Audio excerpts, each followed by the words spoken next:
অসহযোগ আন্দোলনের প্রথম দিনে রোববার সারা দেশে ব্যাপক সংঘর্ষ ও প্রাণহানির ঘটনা ঘটে। এমন পরিস্থিতিতে হঠাৎ কর্মসূচিতে পরিবর্তন আনে বৈষম্য বিরোধী ছাত্র আন্দোলন। একদিন এগিয়ে আনে তাদের মার্চ টু ঢাকা কর্মসূচি। এর মাধ্যমে সারা দেশ থেকে ছাত্র জনতাকে ঢাকায় আসার আহ্বান জানানো হয়েছে।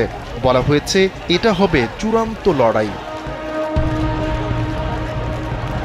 শিক্ষার্থীদের এক দফা আন্দোলন মার্চ টু ঢাকা কর্মসূচির প্রতি পূর্ণ সমর্থন জানিয়েছে বিএনপি। আন্দোলন সফল করতে দেশবাসী সহ বিএনপির নেতাকর্মীদের মাঠে নামার আহ্বান জানিয়েছে দলটি।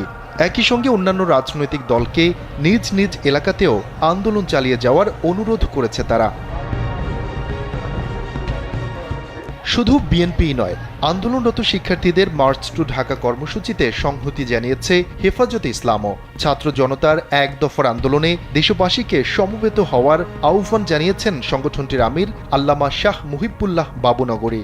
সংবাদ মাধ্যমে পাঠানো এক বিবৃতিতে তিনি বলেন, দেশের ছাত্র জনতা সোমবার এক দফার ঢাকা চলো কর্মসূচি দিয়েছে। এর সঙ্গে একাত্মতা পোষণ করে দল মত নির্বিশেষে সবাই ঢাকা চলুন। এই কর্মসূচির প্রতি সংহতি জানিয়েছে চরমনাইপন্থী রাজনৈতিক দল ইসলামী আন্দোলন বাংলাদেশও। রোববার দলটির মহাসচিব অধ্যক্ষ হাফেজ মাওলানা ইউনুস আহমদ এক বিবৃতিতে সংহতির কথা জানিয়েছেন।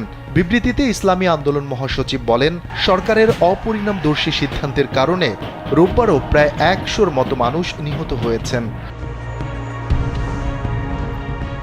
এদিকে যারা কারফিউ অমান্য করবে তাদের বিরুদ্ধে জিরো টলারেন্স দেখানো হবে বলে জানিয়েছেন ঢাকা মহানগর পুলিশ ডিএমপির কমিশনার হাবিবুর রহমান।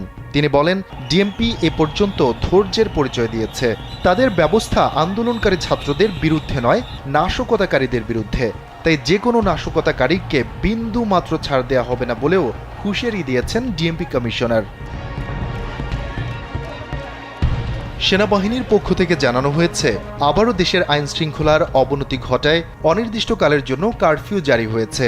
জনগণের জানমাল ও রাষ্ট্রের গুরুত্বপূর্ণ স্থাপনার নিরাপত্তা নিশ্চিতে এই সিদ্ধান্ত। জনসাধারণকে কারফিউ মেনে চলার পাশাপাশি সার্বিক সহযোগিতার অনুরোধ করেছে আন্তঃবাহিনী জনসংযোগ পরিদপ্তর আইএসপিআর। এদিকে দেশব্যাপী অনির্দিষ্টকালের জন্য জারি হওয়া কারফিউর কারণে নিজেদের ঘোষিত শোক মিছিল স্থগিত করেছে ক্ষমতাসীন আওয়ামী লীগ। একই সঙ্গে বঙ্গবন্ধুর বড় ছেলে শেখ কামালের জন্মবার্ষিকীর কর্মসূচিও স্থগিত করেছে দলটি। এমন পরিস্থিতিতে ঢাকায় ঠিক কী ঘটতে যাচ্ছে তা নিয়ে শঙ্কায় দেশের মানুষ। শফিকুল ইসলাম শান্ত, কাল বেলা।